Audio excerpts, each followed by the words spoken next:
Welcome back, Chappelle. All right, welcome back to your second flipped lesson, right? So today in class, we started talking about a lot of different little things, right? We started talking about like Egypt, right? We compared them to Mesopotamia a little bit.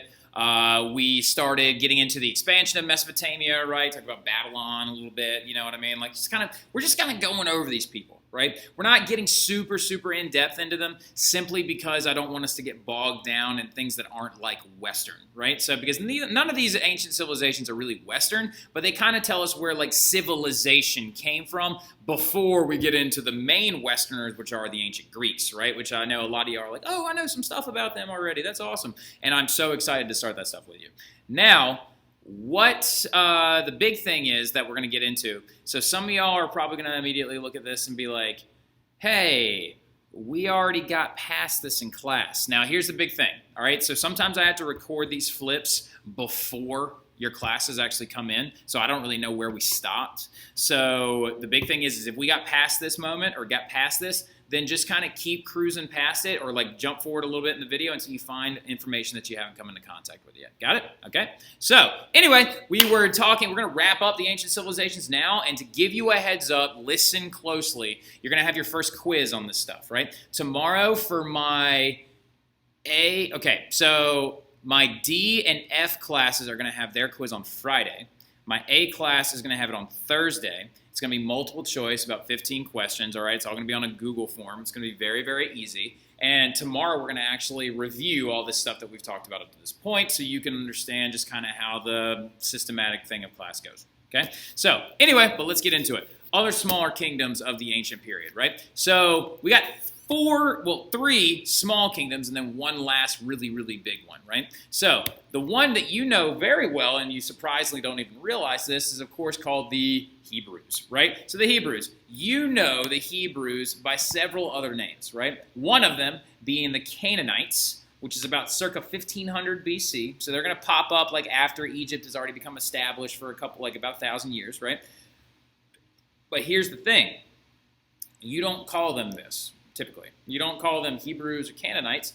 You call them the culture of people that you know as being Jewish, right? So as in the Jews, right? So also known as Hebrews, okay? So their origin area is the modern day Israel era, south of Lebanon, north of Egypt, right, to the eastern part of the Mediterranean Sea. Okay. Now, if you don't know where Israel is, it's time to break up a map so you can figure that out. Okay. Now, but that is their origin place. Okay. So they are the first major monotheistic religion and culture. All right. So we talked briefly about polytheism today, right? Polytheistic means worshiping multiple gods, right? Two or more. All right. So monotheistic, on the other hand, means worshiping one God, right? Their religion, of course, being Judaism, okay, or the religion of the Jews, right? So now they were the first people to believe in one God that they actually called Yahweh, all right? So now, here's the thing, though. Some of you might actually have friends or know people or very well may be Jewish yourself.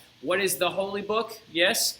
Really cool little interesting fact, all right? So a lot of people believe it's the Torah, but it's not, all right? So also interesting fact, it's not even a book. It's a big scroll, all right? So the Torah is only 1/3. It's one of 3 books that actually make up this thing called the Tanakh, all right? So the Tanakh, that's right there. That is their holy book, right? That is what actually contains their entire scriptures, right? Now the Torah is the one that's most oftenly referenced, though, because it also includes, this is really awesome, it is the first 5 books of the Old Testament. Genesis, Leviticus, Numbers, Deuteronomy, and Exodus, all right? So like those 5 books that we share with the Jewish faith from the Old Testament, that's where they come from, is that Torah or their Tanakh, all right? So now, they're a very small culture, okay? Very small group of people, but they became very economically stable because they had different economical social patterns. Like for example, families would specialize in certain crafts and then pass that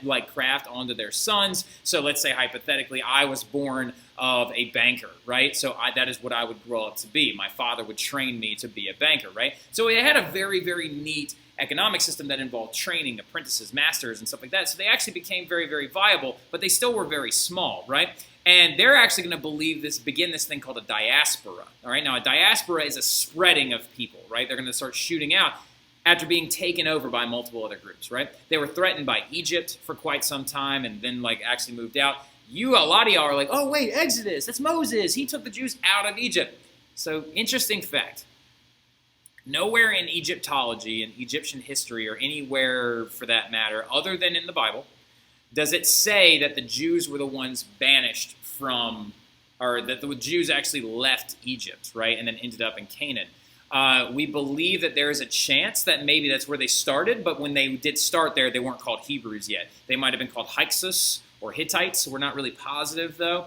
But ironically enough, they did have a massive diaspora, a huge exodus out of Israel into other areas, and that's how they spread into places like in Europe. Because a lot of y'all are probably immediately thinking, you're like, wait a minute, if these started off as a small culture or a small civilization, then how did they end up in Europe during World War II? How did they end up in Europe during the Middle Ages? How did they end up in all these other countries? Because they're ancient people, their ancient roots, they were taken over by a lot of different people. Like, for example, the Assyrians, they banished most of them out, right? Then you had the Phoenicians, right? So go ahead and jot that down, the Phoenicians. The Phoenicians are a society of traders. They're going to pop up around circa 2500 BC, right? So they actually predate the people we just talked about, right? They came before the Jews. Now, here's the thing, though. They are master shipbuilders, right? Shipbuilders. Master shipbuilders that created many... Hold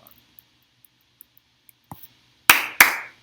Now we have the Phoenicians, all right? So go ahead and jot that down. Phoenicians, right? So the crazy thing about the Phoenicians, they're a society of traders, right? They're a very, very neat group of people, and they're going to pop up around like circa 2500 BC, all right? So the crazy thing about the Phoenicians, though, is that they actually did predate the Hebrews we were just talking about, but they were also master shipbuilders, right? So they created many small settlements around the Mediterranean, right? They also would start off on little port areas, and their biggest thing was building ships for other cultures and then wearing those goods for everyone else. For example, if the Assyrians or the Persians or the Egyptians or the Mesopotamians created a good that they needed to be traded somewhere else, usually it was a Phoenician vessel that was carrying them, right? Now, we believe that they started out in an area around Lebanon, all right? That they actually emerged there and then went off on their own. Now, crazy thing is, too, they also ended up building like big military ships with all the oars on the sides of them and stuff like that. Now, cool thing about their name, Phoenician, it actually is Greek that means purple people, all right? Because the Phoenicians actually had this dye that nobody else in the world had, and they could dye cloth purple. And then eventually that cloth became very, very expensive, and that's what actually led to purple being the color of royalty, right? So because of the Phoenician people. But their biggest contribution, go ahead and put a star next to this or something like that, is they created this thing known as the phonetic alphabet. Now, of course, when we talked about Mesopotamia, they created cuneiform. The Egyptians had hieroglyphics. The Hebrews had Hebrew, all right? So, and Aramaic as well. But they created this amazing thing called the phonetic alphabet that is going to spread and become the basis of all Western phonetic and sound-based, it's everything, all right? The Western writing systems, the writing system that you and I use today, started off with these people. They had an alphabet where every single symbol was represented by a sound, right? What's A sound like? A, B, B, C, K, D, D, X. That one's always a hard one, right? So now, created the phonetic alphabet, which is based in sound, right? So that is a huge step forward, and it's their biggest contribution. Then you have these people, the Assyrians, right? So the Assyrians are from the modern-day Syria area, and they're going to pop up around circa 2600 BC. Now, they're a huge warrior culture. They're also very, very neat. I find them mind-blowing as well because they're going to conquer the entire Fertile Crescent area because of their intense warrior-like cultures, right? So they actually used their huge military. They created one of the very, very first huge, large-base militaries that the entire world had ever seen, after like Hammurabi did, right? They probably stole a lot of those ideas from Hammurabi and then created better ones. They had bows, arrows, guys who are like cavalry units. They had these people, they had two other crazy types of people as well. They had ones that were actually called sappers that would actually tunnel their way underneath city walls that they were trying to take over and then pop up within the inside, or try to destroy the base of the wall so the wall would come tumbling down and then they could storm in, right? So they were a super intense warrior society. And the reason why they had the ability to do these things is because of two reasons. they actually held on to their territory for a long time because they also used propaganda, right? They would try to make examples out of fallen armies as a warning. Like they would actually put people on sticks, which is really like impale them and leave them outside of cities that they had taken over. They would like put severed heads in huge piles outside of cities that they had taken over. If a city was about to rebel that they had already taken over and rebel against them, they would actually like execute all of the adult males and like bleed them out into the rivers and stuff. So they're very intense people that did not actually help their like cause. So eventually somebody's going to take them over. It's actually the Neo-Babylonians that are going to take them over later. But the biggest thing they gave us is the Assyrians also created ironworking, and they also created the very first libraries, which is amazing, right? They actually took the things that other societies had learned and put them in one house and created libraries, right? And iron's another big thing as well. So they're going to come after the Mycenaeans and the Bronze Age collapse. We'll talk about that a little bit later on. But they are the first ones to create and develop modern iron tools, right? So now the last one, of course, we have the Persians. Now, this is the last slide for this flip, okay? Now, the Persians are ones that everybody has a hard time remembering, especially going into this little mini quiz we're going to have for this mini unit, right?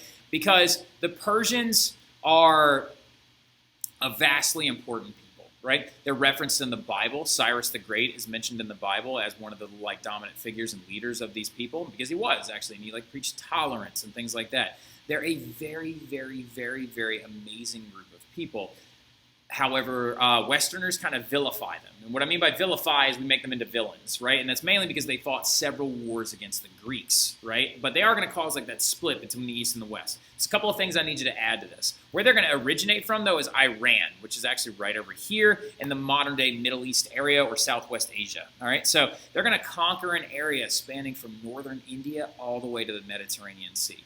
Now, the reason why they could do this, write this down, is because they preach the concept of tolerance, all right? Write that down, tolerance. Whenever they would take over an area, they were able to keep them under their control because they allowed them to keep their religion, keep their customs, keep their their cloth, their gold, their jewelry. They let them keep them as long as they paid taxes and were like loyal to the empire, right? Unlike the Assyrians, who like chop people up and put them outside their city walls, they actually tried to preach tolerance, which is, of course, a byproduct of Cyrus the Great. Is this guy that was like heavily referenced in the Bible as being like a very, very solid individual. And of course, there were like prophecies that he was going to return and blah, blah, blah. Now, anyway, they're also going to create the very first money, gold-based economy, which is huge, all right? And they're going to be the first major Eastern culture because their war against the Greeks is going to split the East and the West and create these two independent spheres. And the West is going to blossom this way. Persians in the East is going to blossom in the opposite direction. So that's it. That's the rest of this flipped assignment. We are going to review tomorrow. I hope you guys get excited. I'm excited about it. And I'll see you guys then. Have a great evening.